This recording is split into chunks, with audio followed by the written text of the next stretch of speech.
गावामध्ये निवडलेला अभंग जगद्वंदनीय तुकोबरायांचा आहे. तुकोबरा या अभंगातून काय सांगतात? याची दान दे गा देवा तुझा विसर न व्हावा. आता आपल्या इथे गणपती बसलाय. आता गणपती किती दिवस? आता आपण 10 दिवस आता गणपती बसतो. 27 तारखेपासून गणपती बसलाय. त्या दिवसापासून आपण त्याची मनोभावे सेवा करतो, आरती करतो, रोज त्याचा आपण भजन करतो, आपण रोज त्याला नैवेद्य चढवतो. पण 10 दिवसानंतर आपण त्याच्याकडे डुकून पाहत नाही, त्याकडे बघत सुद्धा नाही आपण. म्हणजे काय फक्त 10 दिवसापुरतच आपण देवाची सेवा करायची का? नाही. म्हणून तुकोबराय म्हणतात, हेची दान दे गा देवा तुझा विसर न व्हावा.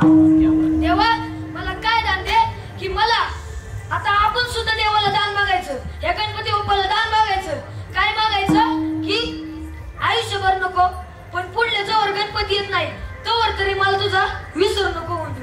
असं आपण देवाला दान मागायचं. असं पण म्हणतं आपले तुकोबराय. दुसऱ्या चरणात तुकोबराय काय सांगतात? गुण गाई ना आवडी ह्याची माझी सर्व जोडी. तुकोबराय म्हणतात की तुझ्या नामाचा महिमा अपार आहे, तुझ्या नामामध्ये खूप ताकद आहे, तुझ्या नामामुळे कित्येक तरी लोकांचा उद्धार झालाय. अशा तुझ्या नामाचं गुणगान गायला मला आनंद होऊ दे. मी कायम तुझ्या नामस्मरणातच दंग राहू दे आणि मला कायम तुझा विसर नको होऊ दे आणि माझ्या मुखामध्ये सतत तुझं नाव असू दे.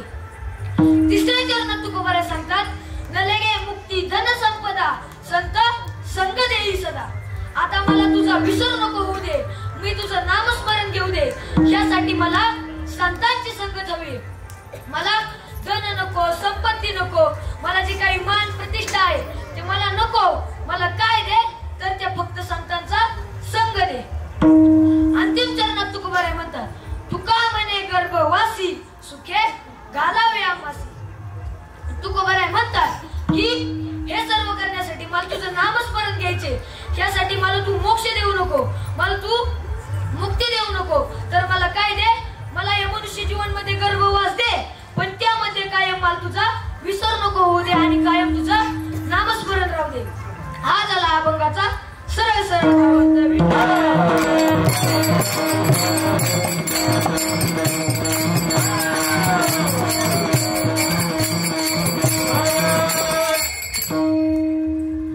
तर आज गराडे गावामध्ये वेताळ मित्र मंडळ यांनी माझी कीर्तन रूपी सेवा आयोजित केली. त्याबद्दल मी त्यांचे आभार मानतो. कीर्तनाला सुरुवात करण्यापूर्वी आता आपण पाहायला गेलं, आपण आता ज्या पृथ्वीवर राहतोय, ज्याच्यामुळे तुमचं माझं अस्तित्व आहे, आणि ज्याच्या इच्छेशिवाय ते झाडाचं पान सुद्धा हलत नाही, ज्याच्या इच्छेशिवाय मी इथं कीर्तन करू शकलो, ज्याची इच्छा होती म्हणून मी इथं नारदाच्या गादी उभं राहिलो, ज्याची इच्छा होती म्हणून तुम्ही घरातून इथं आला, त्या भगवंताला एकदा म्हणजेच पंढरीच्या पांडुरंगाला एकदा नमन करूया. पांडुरंग करो प्रथम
ज्याला शाळेत काही येत नाही, ज्याला संसारात काही कळत नाही, ज्याला काहीच कळत नाही, त्यांनी जर माऊलींच्या आरतीमध्ये पाय ठेवला आणि त्यांनी माऊलींचा ज्ञानेश्वरी सारखा महान ग्रंथ वाचला तर त्याला सुद्धा ज्ञानाची प्राप्ती झाल्याशिवाय राहत नाही.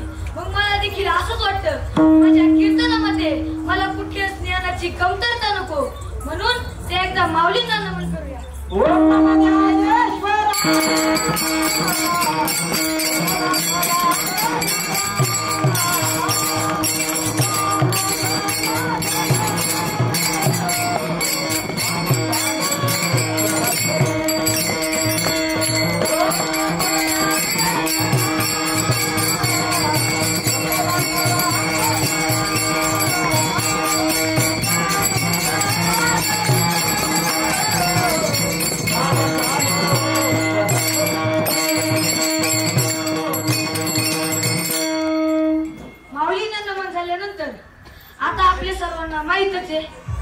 आता एखादं नवीन जोडप आहे म्हणजे एखाद्याचं लग्न झालंय, आता तिची आई आहे, शेजारची बाई येते आणि तिच्या आईला म्हणते, हे बघ तुझ्या पोराचं आता लग्न झालंय पण तिच्या संसारात कुठलाच गोंधळ व्हायला नको म्हणून तू त्या खंडोबाचा गोंधळ काढ. आपल्या महाराष्ट्रात कुलदैवत सुद्धा खंडेरायाचे, खंडेरायाला विसरून कसं चालेल, मग घालू की त्या खंडोबाचा गोंधळ. वारी मल्हारीची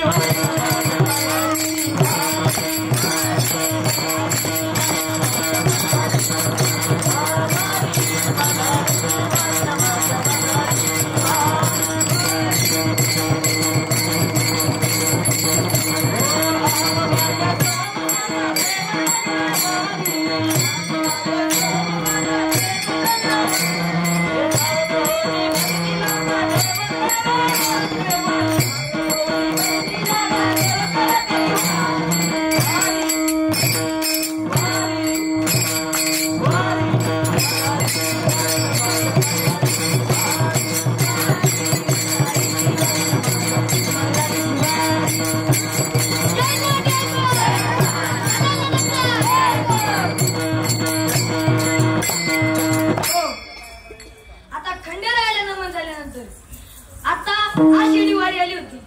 आषाढी वारीत 27 लाख वारकरी त्या पांडुरंगाला भेटायला गेले होते. त्यांच्या तर आपण नतमस्तक होतोच, ते दिसले की आपण त्यांच्या पाया पडतो, आपण त्यांना काहीतरी दान देतो.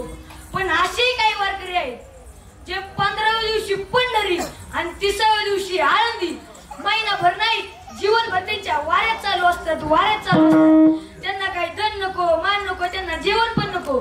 त्यांना फक्त काय असतं, त्या भगवंताची सेवा असते. त्यांना त्या भगवंताच्या नामस्मरणात दंग करायचं असतं. त्यांनी त्यांच्या संसारावर तुळशी पत्र ठेवलेलं असतं आणि कायम त्या भगवंताच्या नामस्मरणात असतात. अशा वारकऱ्यांच्या चरणी एकदा मस्तक ठेवूया.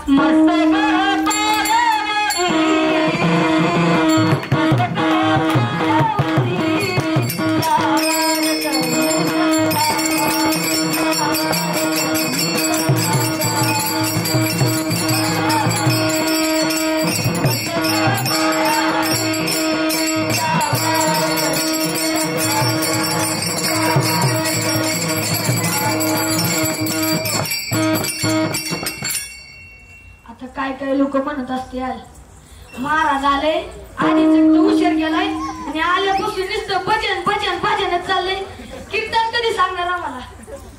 अहो तसं नाही.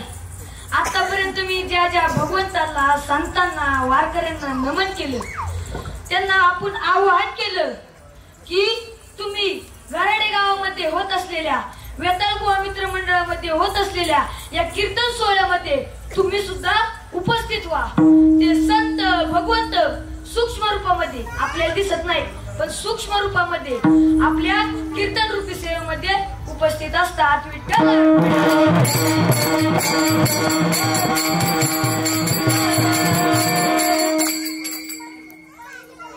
तर आता गणपती बसलाय, आता गणपती उठायला उद्याच उठणार आहे म्हणा.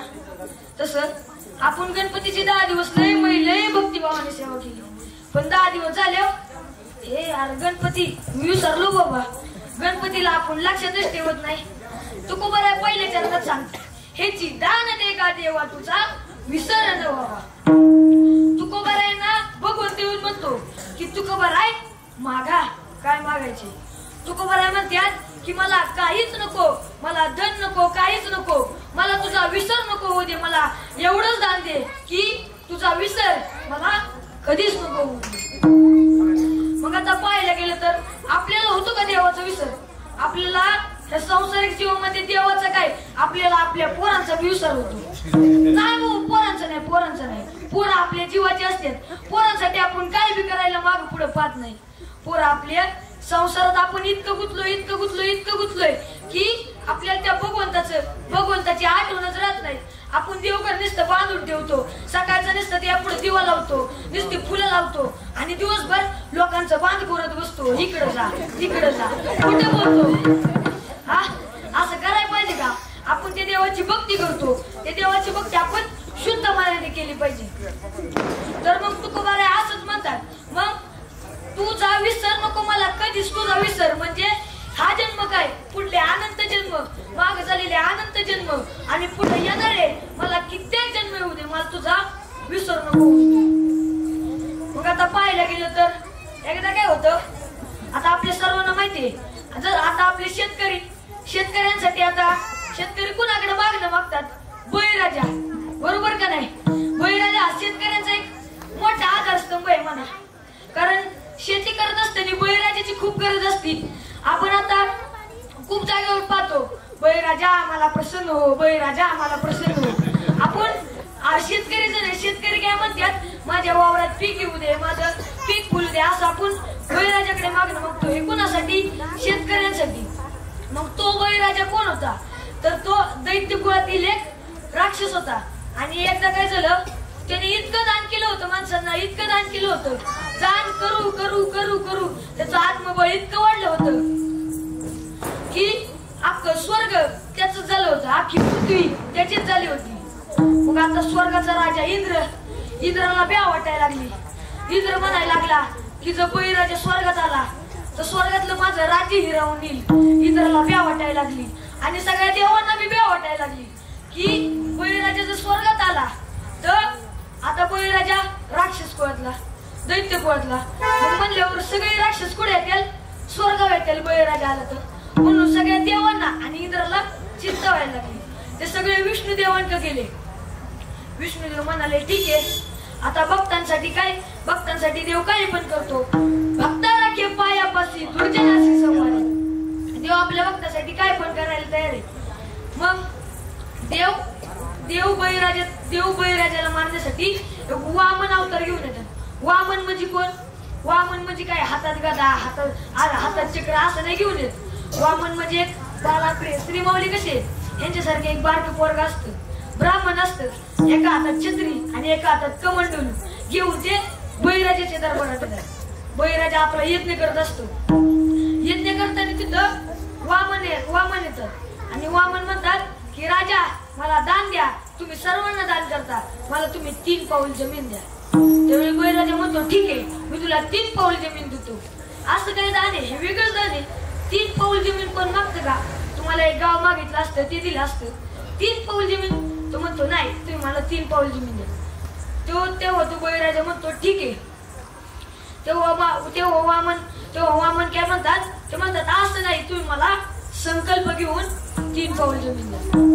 आता संकल्प गेला, ते हातात कमंडोल घेतात आणि त्यातून पाणी पडण्यासाठी आधीच्या काळात एक बिळ असायचं, त्या बिळातून पाणी पडायचं कमंडोल. मग आता पाणी पडायच्या वेळी तिथं आता दैत्य, आता शिष्याची चिंता शेवटी कुणाला होती? गुरुनाच होती. मग आता बळीराजा हा दैत्य कुळातला आणि सगळ्या दैत्य कुळाचे गुरु कोण होते? शुक्राचार्य. तर आता शुक्राचार्य सूक्ष्म रूपामध्ये त्या बिळात जाऊन बसतात. तुम्ही म्हणता की एवढा मोठा माणूस बिळात कसं नाही? तर ते सूक्ष्म रूपामध्ये म्हणजे छोट्या रूपामध्ये ते त्या बिळाच्या आत जाऊन बसतात. आणि आता तिथून पाणी नसतं पडत, कारण तिथं शुक्राचार्य असतात. त्यावेळी आता बळीराजा म्हणतो की असं का होतंय? मग बळीराजा काय करतो, तिथे काठी उचलतो आणि त्या बिळात घालतो. ती काठी शिरते शुक्राचार्यांच्या डोळ्यात. शुक्राचार्य होत्यात बाजूला, कारण शुक्राचार्यांना माहिती होतं की आता काय होणार आहे, शेवटी कमावलं तेवढं गमावलं, अशी तेवढी त्यांची गत होणार आहे बळीराजाची.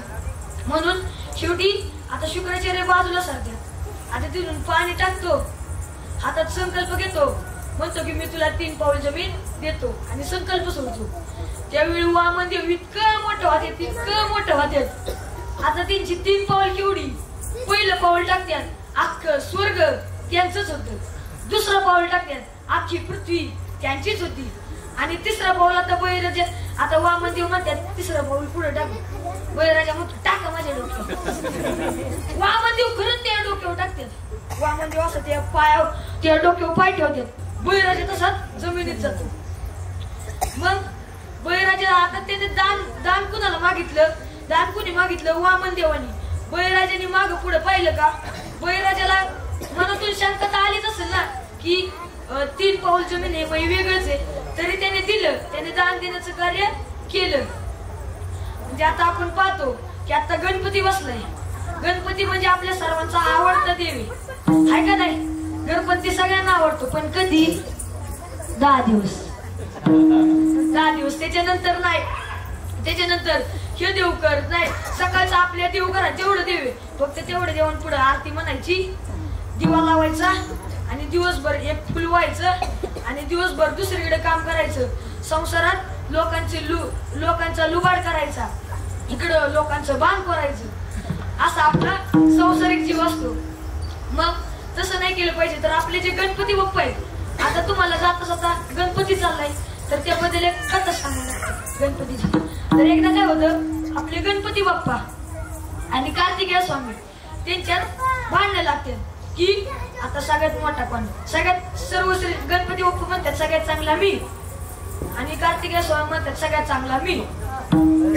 आता ते कार्तिकेय स्वामी आणि गणेश आणि गणपती बाप्पा दोघांमध्ये लय भारी नातं होतं. ते दोघं एकमेकांचे भाऊ होते. त्या दोघांसारखी भाऊ कुणीच निभावली नव्हती. पण आता थोडी भांडणं प्रत्येकाचेच होतात. भाऊ बहीण असू दे नाही तर भाऊ असू दे नाही तर बहिणी असू दे, प्रत्येकाच्याच भांडणं होत्यातच. थोडी का होईना भांडणं होत्यातच. मग आता त्यांच्यात पण झाली. कार्तिकेय स्वामी म्हणले असं आहे का, आपण काय करू, एक स्पर्धा लावू. आणि त्या स्पर्धेत काय कार्तिकेय स्वामी म्हणाले की जो पहिल्यांदा, आता कार्तिकेय स्वामीले हुशार होते तर आता त्यांनी बघा काय केलं, ते म्हणाले जो पहिल्यांदा या पृथ्वीला एक प्रदक्षिणा मारून येईल तो सर्वात श्रेष्ठ. आता त्यांना माहिती होतं. आता संस्थेतले थांबा, कार्तिकेय स्वामींचं वाहन काय मला सांगा कोणतरी. मोर, बरोबर. कार्तिकेय स्वामींचं वाहन मोर. आता मोरांवर ते 1 2 3 स्टार्ट. कार्तिकेय स्वामी गेले लवकर पळून आणि लास्टला राहिले पण आपले गणपती बाप्पा. गणपती बाप्पांचं वाहन काय होतं, उंदीर. गणपती बाप्पा उंदरावर बसले आणि गणपती बाप्पा पायत्यात. गणपती बाप्पा पृथ्वीला एक प्रदक्षिणा काय, इथून आता सासवड जरी गाठायचं म्हणलं ना त्यांना किती वेळ लागेल माहिती नाही. तितक्यात कार्तिकेय स्वामी आले पण असते. गणपती बाप्पांच्या मनात विचार आला. गणपती बाप्पा म्हणाले की मला या पृथ्वीला प्रदक्षिणा मारू शकतो, पण मला ही पृथ्वी ज्यांच्यामुळे पाहायला मिळाली, अशा आई वडिलांच्याच ज्यांच्यामुळे आज माझं अस्तित्व आहे, यांचं मला कधीच विसर नको व्हायला. म्हणून गणपती बाप्पाने काय केलं, गणपती बाप्पा चतुर्थ शिरोमणी त्यांनी महादेवन पार्वतीला 7 येडं घातलं. पटक्यात 7 येडं घातलं आणि कार्तिकेय स्वामी तिकडून फिरून आलं पृथ्वीची प्रदक्षिणा मारून. ते म्हणते काय कसं काय, हे तर मला कुठं दिसलं बी नाही, अचानक कसं काय, कसं शक्य आहे. त्यावेळी महादेव आपल्या गणपती बाप्पाला वरदान देते. आपलं गणपती बाप्पा महादेवाला म्हणतात की तुमच्यामुळे आज माझं अस्तित्व आहे, तुम्ही माझे आई वडील, तुम्हीच मला पृथ्वी मातेसारखे आहात आणि तुम्हीच माझ्यासाठी सर्व काही आहात असं म्हणतात. त्यावेळी गणपती बाप्पा म्हणतात की मला तुमचा कधीच विसर नको व्हायला, म्हणून मी तुम्हाला 7 प्रदक्षिणा मारल्या, तुमच्यामुळे माझं आज अस्तित्व आहे आणि मला तुमचा कधीच विसर नको व्हायला. आपले महादेव काय म्हणतात, महादेव म्हणतात अरे तुला आमचा विसर नको व्हायला, पण आता ह्याच्या पुढे ह्या पृथ्वीवर जितकी बी लोक आहेत त्यांना तुझा कधीच विसर पडणार नाही. म्हणून वर्षात आपण 10 दिवस का होईना गणपती आठवतो का नाही, पण आता आपण तसं नाही करायचं. आता आपण लास्टच्या दिवशी गणपती विसर्जनाच्या वेळेस गणपतीला एक मागणं म्हणायची की मला तुझा विसर नको व्हायला. नाही तर आताची काळातली माणसं काही पण मागते, देवा आता मी तुला मागतो, मला मागायचं नव्हतं, देवाला लाडी गुडी मला मागायचं नव्हतं, पण आता तू चाललाय म्हणून मागतो तुझ्यासाठी. आता मला काय कर, 2 बंगलं घेऊन दे, 4 गाड्या घेऊन दे मोठ्या. आपल्या आता माणसाची अशीच इच्छा असली आणि बारक्या पोराला मागायला लागलो, बारकं पोरग म्हणेल मला असं वरदान दे की मी जोर मरत नाही ना तोर मला चॉकलेटांची कमी नको होऊन दे, असं वरदान एखादं बारकं पोरग मागेल. याची दान दे गा देवा तुझा विसर न बाबा, तुझा मला विसर कधीच नाही झाला पाहिजे. आता तुम्ही म्हणताल की हे पोरग सांगते नुसतं गणपतीवरून सांगतंय, आताच्या काळावरून सांगते. तसं नाही. अध्यात्म लय मोठे. अध्यात्मात पाहायला गेलं ना तर रामायण झालं, महाभारत झालं. मग चला आता आपण रामायणात जाऊन. एकदा काय होतं, आता ज्यावेळी आता प्रभू श्रीराम आपले वनवासात असतात, रावण सीतामातेला पळून देतो आणि आता प्रभू श्रीराम सुग्रीवांची हनुमंत यांची सगळी सेना घेऊन लंकेवर आक्रमण करतात. त्यावेळी आता प्रभू श्रीरामांचं म्हणणं असतं की एकदा रावणाला समजून येऊ. मग ते रावणाचं शांतदूत म्हणून आपल्या प्रभू श्रीरामांचे शांतदूत म्हणून कोण जातं तर अंगद जातो. अंगद हा कोण असतो वालीचा पुत्र असतो. आता अंगद रावणाकडे जातो आणि रावणाला म्हणतो की अरे घरात पाहुणे आले तुम्हाला काय त्यांची स्वागत करायची व्यवस्था काय आहे का नाही अक्कल तेवढी. रावण म्हणतो अरे कोण आहे आता आले कुठून म्हणते स्वागत करा स्वागत करा. रावणाला प्रश्न पडतो. त्यावेळी आपले अंगद म्हणतात की ठीक आहे तुम्हाला माझं स्वागत नाही ना करता येत आता मी दाखवतो. आता आपले अंगद ते वानर होते ते काय करतात आपल्याच शिफ्टीने गुंडाळून रावणाच्या उंचावर पार लय मोठं सिंहासन तयार करतात त्याच्यावर बसतात. रावण म्हणतो बाबा हे माझ्यापेक्षा. आणि मग आता अंगद म्हणतात की तुम्ही आमच्या सीतामातेला देताय का नाही सांगा नाही तर आम्ही सगळी लंका जाळल्याशिवाय काय राहणार नाही. आम्ही सगळी लंकेतली तुमची सगळी लंका उद्ध्वस्त करेल. त्याच्या आधी हे वाईट कार्य होण्याच्या आधी तुम्ही आम्हाला सीतामाता परत द्या. पण आता रावण त्याला अहंकार आला होता. तो म्हणला की मी नसतोय देत आणि तू कोण आहेस. आता अंगदाने पहिलीच ओळख करून दिली होती मी कोण आहे वालीचा पुत्र आहे. पण तरी बी रावण विचारतोय कोण आहेस मला सांगणार. आता मग आता अंगद तापतात. अंगद म्हणतात अरे तुला अजून आठवण का मी अंगद आहे वालीचा पुत्र. आता म्हणू नकोस वाली कोण आहे. वाली तेवच आहे ज्याने तुला काकत धरून 4 समुद्रात कुचकाळले होतं तेवच वाली. अशा वालीचा पुत्र मी अंगद. त्यावेळी आता रावणाला कळतं. मग आता रावण काय म्हणतो अरे तू आहे अरे तुझ्या वडिलांना त्या प्रभू श्रीरामांनी मारलं तुझ्या वडिलांचं राज्य आता तुला द्यायला पाहिजे होतं. त्यांनी त्याच्या भावाला दिलं हे त्यांनी चुकीचं केले. आता तुम्ही काय केलं पाहिजे तुम्ही आता लवकरात लवकर तुम्ही माझ्या बाजूने या आणि माझ्या बाजूने येऊन आपण प्रभू श्रीरामांचा नाश करू आणि मी तुम्हाला किष्किंधेचं नगर परत देतो. त्यावेळी अंगद काय म्हणतात अंगद म्हणतात मी काय तुमच्यासारखा आहे का विचार करायला. तुमच्यासारखा तुम्ही तुमच्या भावाची लंका हिरावून घेतली मी नाही तसा. मला प्रभू श्रीरामांची संगत पाहिजे. मला जर किष्किंधा नगरी परत आली मला किष्किंधा नगरी नको आणि मला एक पाऊल जमीन नको. मला फक्त प्रभू श्रीरामांची संगत करू द्या. हेच तुकोबा या अभंगाच्या प्रथम हेची दान देगा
आपलं सोमरडी गाव माहितीये का तिथले जास्त गायन करतात ना त्यांच्यासारखं गायन कुणालाच नाही संस्थेत.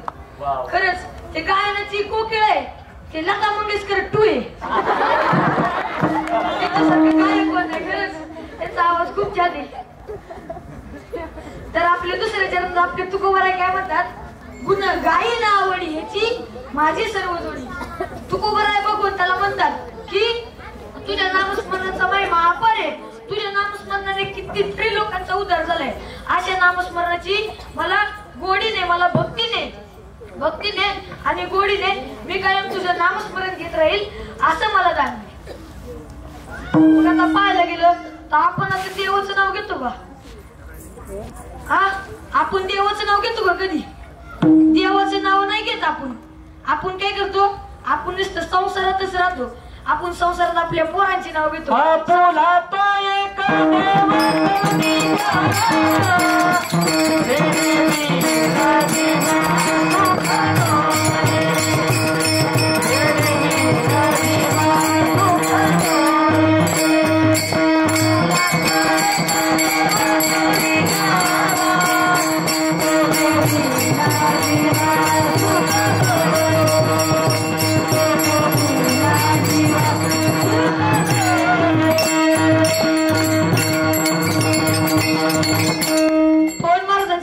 टाळ्या वाजवा. तर त्यांनी एकदम सुंदर प्रमाण दिले.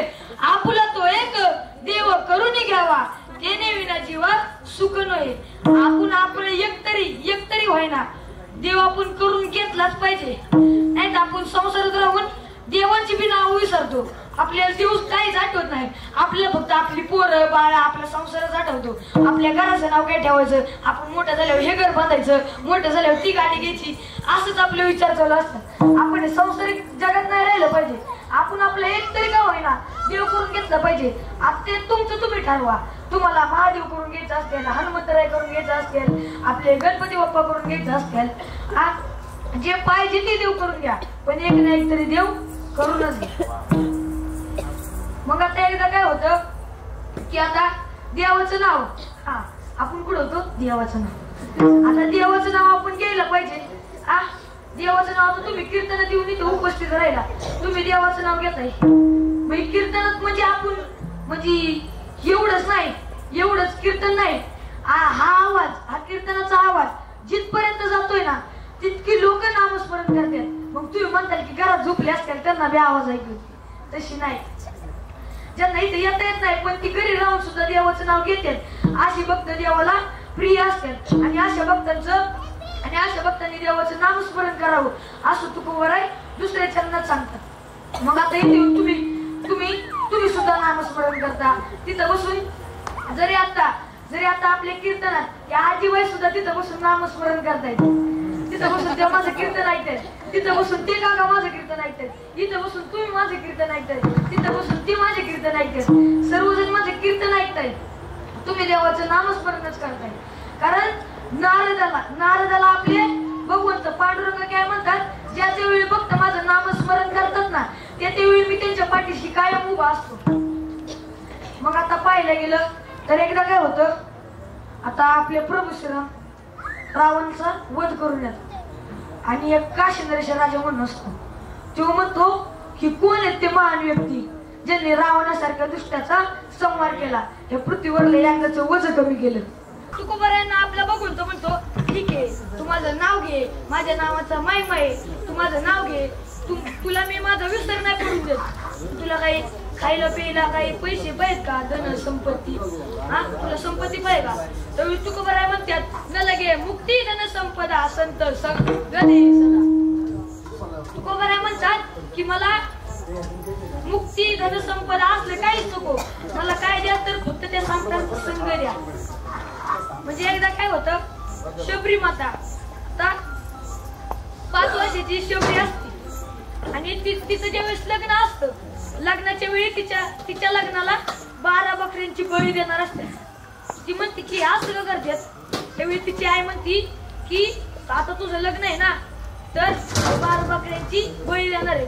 त्यावेळी शबरी माता म्हणते मला नाही लग्न करायचं, मी लग्न केलं होतं त्या 12 मुख्य प्राण्यांचा जीव जाणार असेल त्याचं पाप तर माझ्या डोक्यावर लागणारच आहे, पण त्या मुख्य प्राण्यांचा सुद्धा जीव जाणार आहे, त्यांना किती वेदना होणार असतात, मला लग्नच करायचं नाही. मग शबरी माता वनामध्ये येते आणि वनामध्ये आल्याच्या नंतर शबरी माता मोठी होते आणि ती मातंग ऋषी म्हणून एका ऋषीच्या आश्रमामध्ये खूप सेवा करत असते. म्हणजे ते मातंग ऋषींना पहिल्यांदा ओळखत नसते. मातंग ऋषी आता एका झोपडीत राहायचे, सकाळचं उठायचे आणि आपली पूजा करायची आणि आंघोळीसाठी जायची. तर आंघोळीसाठी गेल्यावर तिथे त्या आंघोळीवरून नेस्तवर शबरी माता काय करायच्या, शबरी माता जवळ ते घरात येत तवर एका झाडाच्या मागायला पाहिजे आणि ते गेले की झोपडीच्या आत शिरायच्या आणि सगळी झोपडी नीट साफसुथरी करून ठेवायच्या. आता मातंग ऋषीनं प्रश्नच पडला की कोण येते रोज माझं नक्की इतकं आवरून जाते कोण येते. मग एक दिवशी मातंग ऋषी जायची अटक करतात आणि तिथून हळूच बघतात तर त्यांना दिसतं की कोणतरी एक मुलगी आहे ती माझी सेवा करते आणि ती माझ्यासाठी इतकं सगळं करून जाते. तिला नक्की काय पाहिजे असेल. मग ते शबरी मातेकडे जातात. शबरी माता म्हणते की मला तुमचीच संगत राहू द्या मी तुमच्याच सोबत राहते. आता मग ती शबरी माता मातंग ऋषींच्या सोबत राहत असते देवाचं नाव घेत असते त्यांची सेवा करत असते. पण आता मातंग ऋषींचा अंतकाळ जवळ येतो. तर मातंग ऋषी म्हणतात की आता माझा अंतकाळ जवळ आलाय आता ते झाल्याच्या नंतर आता तुला देवाचं नामस्मरण घेण्यासाठी कोणच नाही. पण थोड्या दिवसानंतर प्रभू श्रीराम म्हणून एक व्यक्ती येतील आणि ते तुझा उद्धार करतील. तू त्यांच्यासाठी काय ना काहीतरी करत राहा. ज्याप्रमाणे तू माझी सेवा केली त्याच्या दुप्पटीने तू त्यांची सेवा कर. मग आता शबरी मातेला रोज आस लागायची की माझे प्रभू श्रीराम येतील येतील येतील. मग शबरी माता रोज म्हणायच्या मेरे झोपडी के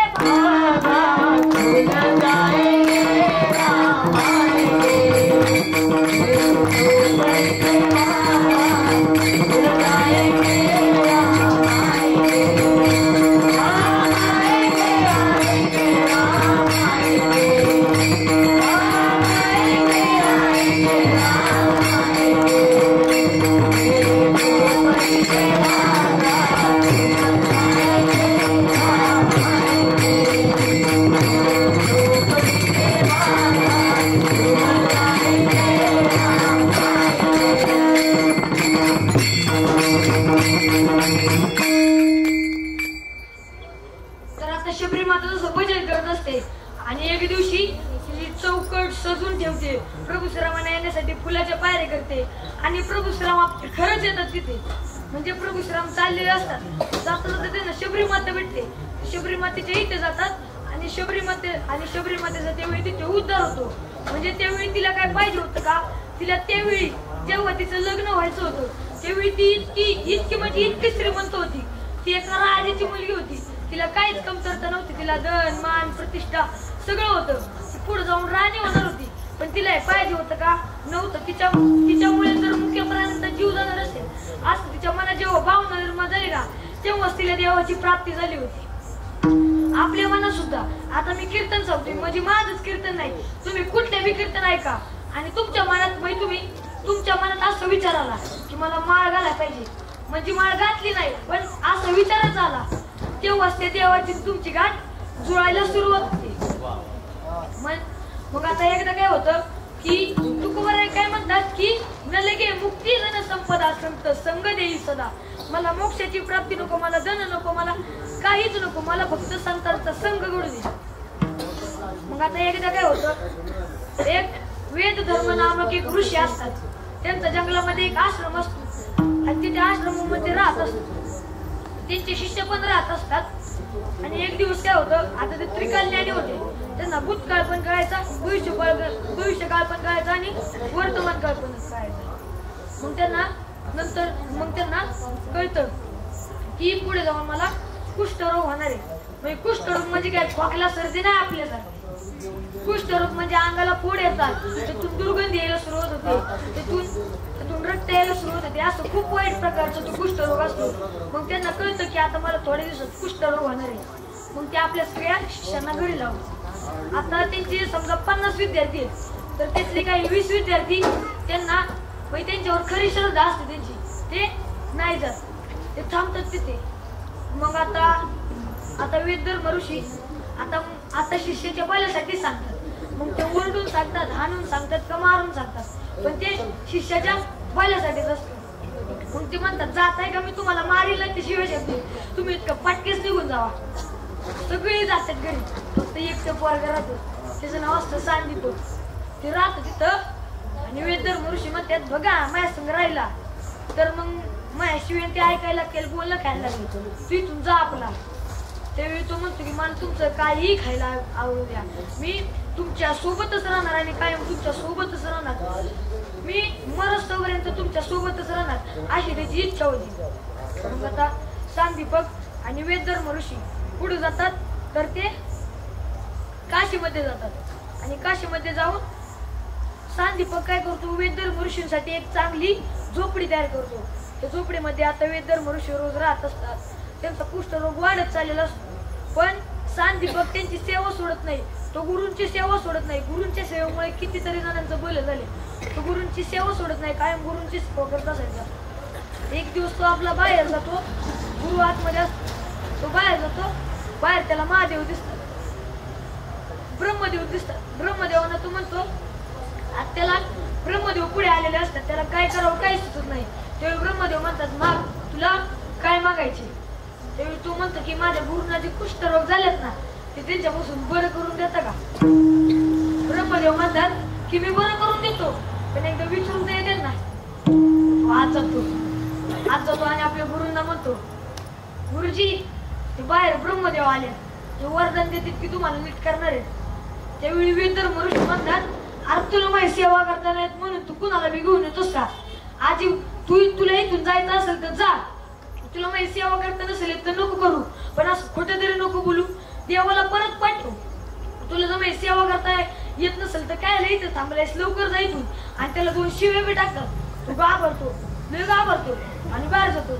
ब्रह्मदेवांकडे जातं, म्हणतो की ब्रह्मदेव तुम्ही पाटकेस इथून जा, गुरुजी जर बाहेर आले तर तुम्हाला हात देतो, तुम्ही पाटकेस इथून जा. ब्रह्मदेव म्हणतो ठीक आहे. ब्रह्मदेव जातात. थोड्या दिवसांनी महादेव येतात. महादेव येतात आणि सांदीपकाला म्हणतात की माग, तुला काय मागायचे? त्यावेळी तो म्हणतो की मला काहीच नको, मला माझ्या गुरूंचा संग पाहिजे. त्यावेळी महादेव म्हणतात की अरे काहीतरी पाहिजे असेल. त्यावेळी तो म्हणतो की मला मरेपर्यंत माझ्या गुरूंची सेवा करायची. त्यावेळी महादेव म्हणतात ठीक आहे. आता पुढल्या वेळेस थोड्या दिवसांनी विष्णुदेवांना घेऊन ब्रह्मा विष्णू महेश तिघं बी येतात. सांदीपकाला आवाज देतो. सांदीपक येतो आणि म्हणतो की तुम्ही जावा ना, मला कोणतं वरदान नाही पाहिजे, मला गुरूंची सेवा तर करायची. पण गुरुजींना कळलं ना तुमच्या तिघाला बी पाणी सुटून जावं. मग ते म्हणतात की तू एकदा तुझ्या गुरूंना तू विचारून ये, परत बघू काय म्हणतात. त्यावेळी तो आत जातो तर त्याला गुरूच्या रूपामध्ये ब्रह्मा विष्णू महेश दिसतात. तो बाहेर येतो. बाहेर त्याला ब्रह्मा विष्णू महेश यांच्या रूपात त्याचे गुरु दिसते. तो म्हणतो की काहीतरी कन्फ्युजन होते माझं, नक्की परत एकदा डोळे चोळून बघतो तर तसंच त्याला गुरु दिसतात. गुरूंच्या रूपात ब्रह्मा विष्णू महेश आणि ब्रह्मा विष्णू महेश यांच्या रूपात त्याचे गुरु दिसतात. त्यावेळी त्याला कळतं की मी आजपर्यंत गुरूंची सेवा केली त्यामुळे मला देवाची प्राप्ती झाली. मग त्यामुळेच तुकोबाराय म्हणतात, म्हणजे त्याला आधीच देव काय देत होता की तू इथून जा, तुला मी खूप काय देतो. आणि त्याचे गुरु सुद्धा त्याला म्हणत होते की तू इथून जा, तुला तुझ्या घरचं सुख मिळेल. पण त्याला तसं भेटलं का? त्याचं म्हणणं काय होतं, न लगे मुक्ती धन संपदा संत संग देई सदा. गुरुजी मला संताचा संग नाही, मला देवाचा संग नाही, मला धन मान प्रतिष्ठा काहीच नको, मला काय पाहिजे तर फक्त तुमचा संग द्या. हेच तुकोबाराय अभंगाच्या 3ऱ्या चरणात. न लगे मुक्ती धन संपदा, न लगे मुक्ती धन संपदा, न लगे मुक्ती धन संपदा, मुक्ती धन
जेवण तर झालंय, कीर्तन बी आता संपलंय, पण महाराज काय ऐकणार.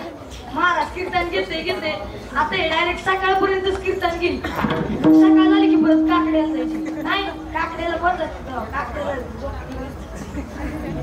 मग तसं नाही. आता कीर्तन 10 मिनिट राहिले. तुम्ही टेन्शन तुम्हाला सोडणार आहे, तुम्ही टेन्शन नका. पण तिच्या आधी आता मी देवाला सांगितले भजन करायचं प्रत्येकाने, नाही तर मग होय.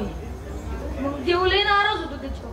मी देवाला सांगितलंय, मी माझ्या मनातून देवाला सांगितलंय की देवा तुझं भजन सगळ्यांनी करायला पाहिजे. मी भजन घेतो पण लोकांनी ते भजन करायला पाहिजे. देव मला म्हणला की अरे तू लोकांकडून भजन करून घे, त्यांचं मी बघतो. देव मला काय म्हणला माहितीये का? देव मला म्हणला जे जे भजन नाही ना करणार त्याच आहे ना, त्याचं काय होणार पुढे जाऊन आहे ना, त्याला आहे ना काय होणार माहितीये का? आता त्याला उद्या आहे ना, त्याला उद्या लय महिले मोठा रोग होणार. त्याला आता डायरेक्ट झटकाच येणार. त्यामुळे प्रत्येकाने आता भजन करा. देव मला म्हणलाय, मी नाही म्हणलो. देव मला म्हणलाय जगाची देव मला म्हणलाय की तुम्ही भजन करायचं. त्यामुळे आता सर्वांनी दोन्ही हात उंच वरती घ्या, झटका येईल उद्या. आणि हाताने टाळी आणि मुखाने देवाचं नाव घ्या. विठोबा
चला झटक्याच्या कारणामुळे आहे ना सगळ्यांनी भजन तर केलं. झटक्याला घाबरून तिकडल्या दादांनी बी भजन केलं. सगळ्यांनी भजन केलं म्हणा. भजन करती मंगळवाणी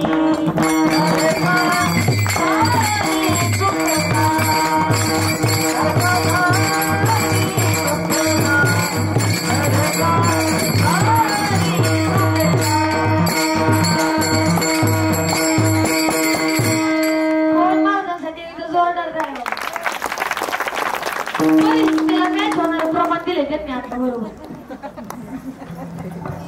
तर तुकोबाराय काय सांगतात, हेची दान दे गा देवा तुझा विसर न व्हावा, गुण गाईन आवडी हेची माझी सर्व जोडी, न लगे मुक्ती धन संपदा संत संग देई सदा, गुण गाईन आवडी हेची माझी सर्व जोडी, तुका म्हणे गर्भवासी सुखे घालावे आम्हासी, गुण गाईन आवडी हेची माझी सर्व जोडी, विठ्ठल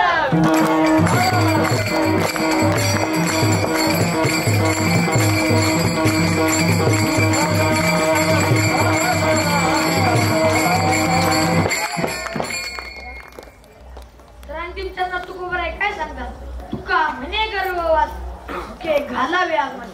तुकोबाराय भगवंताला म्हणतात की हे देवा मला मुक्ती देऊ नको, मला मोक्षाची प्राप्ती देऊ नको, मला फक्त काय दे, मला तू मनुष्य जीवनामध्ये गर्भवास दिला तरी चालेल, पण मला प्रत्येक मनुष्य जन्मात, मला प्रत्येक 84 लक्ष योनीमध्ये, प्रत्येक योनीमध्ये मला तुझी आठवण राहू दे आणि मला कायम तुझं नामस्मरण करू दे, असं तुकोबाराय म्हणतात.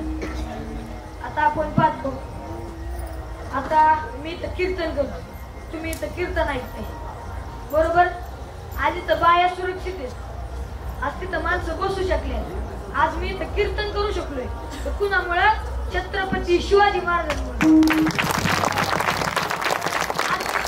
शिवाजी महाराज नसते ना तर काय झालं असतं माहिती का, आता आपल्याला कीर्तन करायला आहे ना, तिकडं कोणतरी बादशाह असतात, त्याला विचारायला लागलं असतं, शाहजी कीर्तन करू का, कीर्तन कर शकता हूं असं विचारायला लागलं असतं.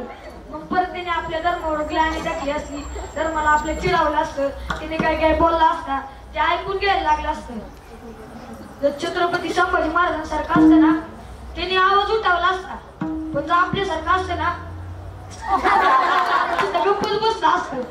आता कडे सगळे सैनिक उभी आहेत, पुढे राजा उभा आहे, त्याला कसं उलट बोलता येईल, आपण गप्पच बसलो असतो. पण छत्रपती शिवाजी महाराज होते म्हणून आज मी इथं कीर्तन करू शकलो, छत्रपती शिवाजी महाराज होते म्हणून आज तुम्ही इथं बसू शकला, छत्रपती शिवाजी महाराज होते म्हणून आज आपला गणपती बसू शकला. अहो छत्रपती शिवाजी महाराज होते, पण आताच्या काळाला पण छत्रपती शिवाजी महाराजांची गरज आहे. खरंच आता स्वतंत्र भारत झालाय ब्रिटिशांपासून, पण स्वतंत्र झालाय, पण आता परत पारतंत्र्य झालं. कसं माहिती का, मोबाईलमुळे. ब्रिटिशांनी माणसांना कशात आणलं होतं, पारतंत्र्यात आणलं होतं. कुणी, त्या काळात ब्रिटिशांनी. त्या काळात पोरांना पारतंत्र्यात आणले कुणी, मोबाईलने. मोबाईलमुळे पोरं इतकी येडी झालेत की त्यामुळे त्यांना काहीच कळणार.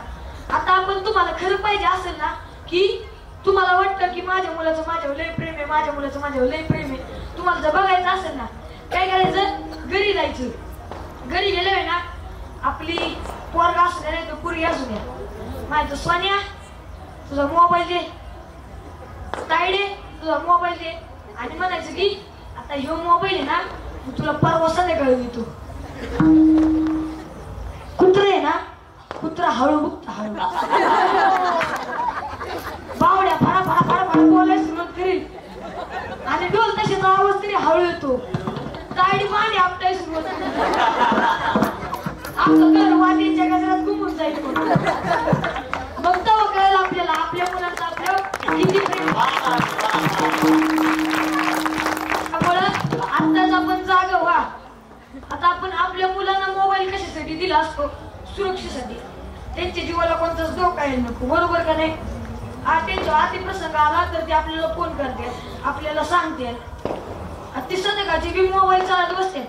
आता तुम्ही मला सांगा, संध्याकाळी 10 ते सकाळी 6 वाजेपर्यंत ते कोणता अतिप्रसंग येणार आहे, घरात झोपून असणार आहेत का नाही. आता ते कोणता धोका येणार आहे का, मग तरी मी ती मोबाईल चालतच बसतात 1-2 वाजेपर्यंत. मग ह्याने काय होतं, आपल्या मुलांची डोळ्याची जी दृष्टी आहे ती हळूहळू कमी व्हायला लागते. आपली स्मरणशक्ती ती कमी व्हायला लागते. आपल्याला काहीच आठवत नाही. मग आपण शाळेत आता कमी मार्क आणतो ठीक आहे, आपण मोबाईल बघत नाही, आपली दृष्टी कमी झालेली असते, आपली स्मरणशक्ती कमी झालेली असते. नाही सरांनी आपल्याला परवा दिवशी शिकवले आणि आज पेपर आहे आणि आज पेपरला तेच आले पण आपल्याला आठवणा. आपण आठवते पण आपल्याला आठवणा. आपल्याला आठवते पबजी, आपल्याला आठवते फ्री फायर आहे का नाही. आताच्या मुलांना तेच आठवलं. पुरीना तसलं नाही. पुरीना आठवते इंस्टाग्राम, पुरीना तसलं आठवते. पोरांना पबजी फ्री फायर तसलं आठवतं. तर ह्या काळातून बाहेर येण्यासाठी आपण म्हणतो की शिवाजी महाराजांनी परत जन्म घेतला पाहिजे. शिवाजी महाराजांनी त्या काळात जेव्हा औरंगजेबाचा संवाद, आदिलशाह, मुघलशाह, कुतुबशाही त्यांचा संवाद केला होता. आताच्या काळात या मोबाईल शाहीचा संवाद करण्यासाठी आपले शिवरायांनी जन्म घेतला पाहिजे. पण आपल्या शिवरायांनी जन्म घ्यायला पाहिजे त्यासाठी आता प्रत्येक मातेने जिजामातेसारखं वागलं पाहिजे. प्रत्येक पोराने शिवरायांचा मावळा असल्यासारखं वागलं पाहिजे. तेव्हा शिवाजी महाराज परत जन्म घेतील. नाही तर आत्ताचे मावळे कुठं, ते मावळे म्हणजे सकाळी लवकर उठायचे, रोज मोहिमेला सुटायचे आणि कायम शिवरायांच्या आज्ञेत तत्पर असायचे. आत्ताचे मावळे काय करतात? आत्ताचे मावळे उशिरा उठतात, उठत बी नाही, म्हणायचं उठत बी नाही, 11-12 वाजेपर्यंत झोपूनच असतात. त्यांना शाळेचं बी भान राहत नाही. नंतर आलं ते नंतर ते पुढे सुटायचे. आपले त्या काळातले मावळे मोहिमेच्या मागं, मुघलांच्या मागं सुटायचे, मुघलांना मारायच्या मागं. आताचे मावळे पुरीच्या मागं सुटतात. आताचे मावळे ते मावळे लय फरक आहे. आताचे मावळे म्हणजे पिढी कसं हे करून घेतले त्यांनी. हा कलियुगाने आहे ना ते काळ आणि आताचा काळ, कलियुगाने स्वतःला मॉडिफाय करून घेतले, चेंज करून घेतले. अजून जास्त काय होत येईल, अजून जास्त कशी माणसं बिघडतात, अजून जास्त कशी माणसं बिघडतात. आता कली आपल्याला कीर्तनाला येण्यासाठी असं नाही करत. आता जे गरीब असतात ना त्यांच्यावर कली देव प्रसन्न आहे. कली देव नाही, कली राक्षस प्रसन्न आहे त्यांच्यावर. आता कली काही आता आपण कीर्तन देतो म्हणून आपल्याला अडवण्यासाठी पुढं मध्ये खड्या नाही घालत, आपल्या मध्ये पाय नाही मोडत. कलीला आता लय बरी युक्ती सापडली आहे. ते घरी मोबाईल तरी आणून देतात, घरी टीव्ही तरी लावून देतात, त्याच्या घरची काहीतरी कामं तरी आणून देतात. त्यामुळे माणसांना कीर्तन भजन देवाचं विसरच पडलाय. शिवाजी महाराजांच्या काळात तरी त्यांना देव थोडा तरी आठवत, त्यांना देव थोडा नाही तुकोबराय होते त्यामुळे त्यांना देव आठवतात. ज्या काळापासून तुकोबराय शिवाजी महाराज गेले त्या काळापासून आताच्या माणसांना काहीच आठवत नाहीये. म्हणून शिवाजी महाराजांनी जन्म घेण्यासाठी आधी पोरांना मावळं व्हायला लागेल आणि प्रत्येक आईला, प्रत्येक मुलीला जिजामाता व्हायला लागेल. आता जिजामाता व्हायला लागेल. आताची जिजामाता कशी आहे माहिती का? आताची तुम्हाला जिजामाता सांगतो कशी. मी एकदा बघितलं होतं, एक बाई आपलं पोरग घरात खेळतय आपल्या मैत्रिणी संग बोलत बसली. बोलतीया पोरग आहे 1 वर्षाचं घरात बसलंय आणि आता त्याला काय झालं, रडायला लागले पोरग.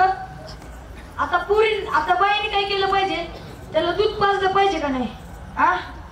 ती त्याच्या हातात मोबाईल देते, त्याच्या हातात स्टिंगची बाटली देते. असं काय आताचं काय लय बिघडलंय. ती स्टिंग मोबाईल ते सगळं लय वाईट झाले आताच. त्यामुळे आताच्या काळात वाचण्यासाठी जिजामातांनी, ही आताची जिजामाता नाही त्या काळातली जिजामाता झाली पाहिजे. आणि मावळ्याने आताचे मावळे नाही त्या काळातले मावळे झाले पाहिजे. तेव्हा कुठेतरी शिवरायांना इच्छा होईल की आता मला कुठेतरी त्या मोबाईलचा संवाद करण्यासाठी या पृथ्वीवर तेव्हा कुठेतरी छत्रपती शिवाजी महाराज आपल्या पृथ्वीवर अवतार घेतील आणि ते मोबाईल सारख्या दुष्ट राक्षसाचा संहार करतील आणि पुन्हा लोक त्या नामस्मरणामध्ये लागतील, देवाच्या नामस्मरणात लागतील. तुकोबाराय काय म्हणतात की मला प्रत्येक गर्भवासात तुम्हाला मोक्षाची प्राप्ती देऊ नको, तुम्हाला प्रत्येक गर्भवासात तुझी आठवण राहू दे आणि काय मला तुझीच आठवण राहू दे. मला 84 लक्ष येण्यापैकी जेव्हा हा गर्भ सोसायला लागेल तेव्हा मला कायम तुझीच आठवण झाली पाहिजे. मग आता पाहायला गेलं तर आपण सगळं तुकोबारायांसोबत घडलंय.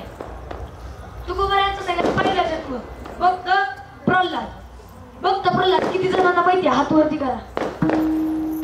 संस्थेतले नाही गावातले किती जणांना माहिती लय थोडे माहिती असं कसं काय. भक्त प्रल्हाद कोण होता?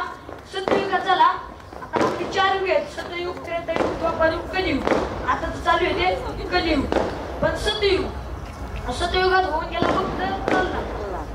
आता भक्त प्रल्हाद त्याला वाचवण्यासाठी आता तुकोबाराय काय म्हणले होते, तू कायम माझ्यासोबतच राहा. हा मग भक्त प्रल्हाद सत्ययुगात झाला. सत्ययुगात त्याचा उद्धार करण्यासाठी देव कोण बनून आले? तर नरसिंह अवतार घेऊन आले. अर्धा मानव आणि अर्धा सिंह असा नरसिंह अवतार घेऊन भगवंत भक्त प्रल्हादाचा उद्धार करण्यासाठी पृथ्वीवर अवतरित झाले. आता ते आलं त्रेतायुग.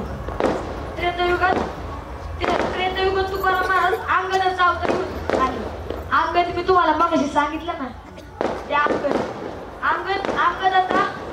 अंगदाचा उद्धार करण्यासाठी त्रेतायुगामध्ये भगवंत प्रभू श्रीरामांचा अवतार घेऊन आले आणि अंगदाचा उद्धार केला.